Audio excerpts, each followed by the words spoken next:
Hello, Dunkirk. It's been a while since I've had the opportunity to chat directly to all of you, or as many of you as are watching, at least, I suppose.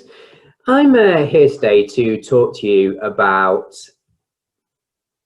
reading, books in particular. And I'm going to start in a slightly different way, I suppose, slightly unusual, because I could get a book, I could go and grab one off the shelf up there, or I've got another bookcase over there. I could go and grab one. I could read to you a little bit. In fact, I will be reading to you a little bit in another video separate from this assembly. But I want to talk to you about magic. And you might be sat there thinking, I'm not quite sure, Mr. Hall, what magic has got to do with books. Are you going to give us a book of magic? Are you going to make a book appear? Well, I'll tell you, or at least I'll show you. And that's where the magic lies. Because I'm here, I'm in my dining room. You're there in your living rooms, your bedrooms, at school. One thing for certain, you're not here. And another thing's for certain as well, you can't see what's in my head. Because it's my head.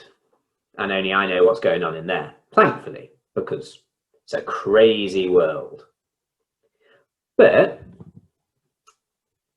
I can do a magic trick that will allow you to see what I see when I close my eyes. And that magic trick has got a lot to do with books, and it's got a lot to do with the reason why I love books. So, here's my magic trick. I want you to close your eyes, just like I closed mine. And as I speak, I want you to let pictures come into your head. And then I'm going to tell you what I was thinking about. And that will be magic. Because I will be able to show you something that was in my head that no one else could possibly see. And I'm going to be able to do that all just with the magic of words. So, close your eyes. Hope they're closed, nice and tight, no peeking. Now I want you to picture a beach. The sand stretches as far as the eye can see, and as the sun blares down on that sand, there's a heat ripple that seems to distort and wobble the air, sitting just above that sand. And there's a sound almost like stones rolling to and fro inside a plastic bottle. And it's sort of rumbling and rolling, and it's dipping in and it's dipping out. It's louder and it's gentler, quieter and stronger. And it's the waves as they lap in and out against that sand.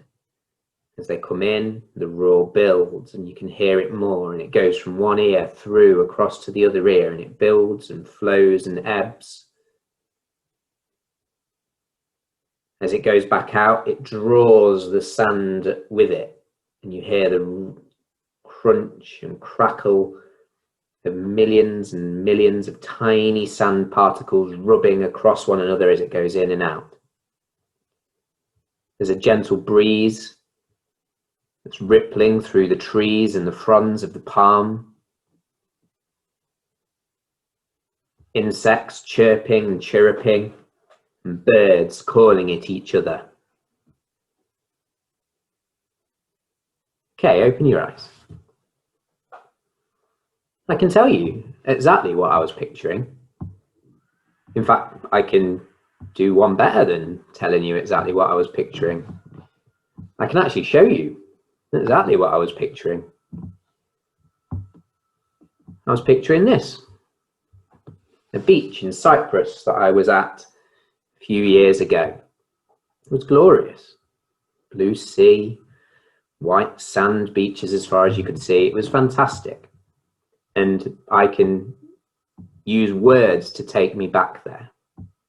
That's the power of words. And that's the power of books. Books are a form of magic. They're a way that no matter where we are, we can open those pages and we can be transported to another world, another time, another planet. We can have that escapism that even during lockdown, even during such uncertain times, we can have that freedom, that liberation to be whoever we want to be, to see the lives of whoever we want to see, to travel wherever we want to travel. Books aren't just paper. They're not just words printed and stuck together. They are imagination, and imagination is freedom. It can do anything we want it to do. It can allow us to be anything we want to be. It can allow us to create worlds. That's the power of a book. And that's why World Book Day is such a beautiful, joyous celebration of these wonderful things that I've got behind me. I have loved books for as long as I can remember. I love reading them. I enjoy writing stories. I enjoy their company. I just enjoy having them. I find the new book smell the greatest smell that there has ever been in the world. And if you don't know what I'm on about, make sure you ask for a book for a birthday or Christmas one time, a brand new book. Doesn't matter what it is, but open it up and just take in the smell.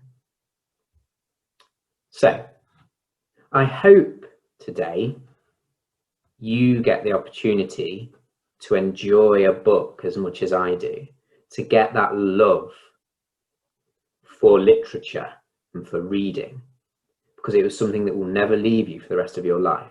And I'll tell you this, and this is from someone who's been in lockdown now for a few weeks on his own, you won't ever be lonely when you've got a book. You will always have a friend, and you will always have an escape to something better, even when times are tough. And believe me, they can be tough sometimes. So, Have a chat with one another today. Talk about your favourite books. Share your opinions. Share your suggestions, your recommendations to one another. But most of all, share some love for these wonderful things that we sometimes take for granted. Send a message to me. Ask me what my favourite book is. Tell me what your favourite book is. Let's have a chat. I love talking about books. It doesn't have to be to do with work. It doesn't have to be to do with school. Let's just have a chat about books. It's great. I absolutely love it. So that's everything from me for now. Watch out for my reading of a bit of poetry to you at some point this week.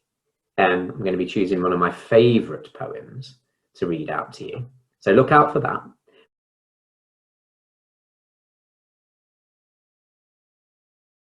See if you spot my entry into this challenge coming up as well. Challenge you to try and beat it. It's been a pleasure speaking to you. I can't wait to get back in school and see you all again. But for now, that's everything from me. So goodbye.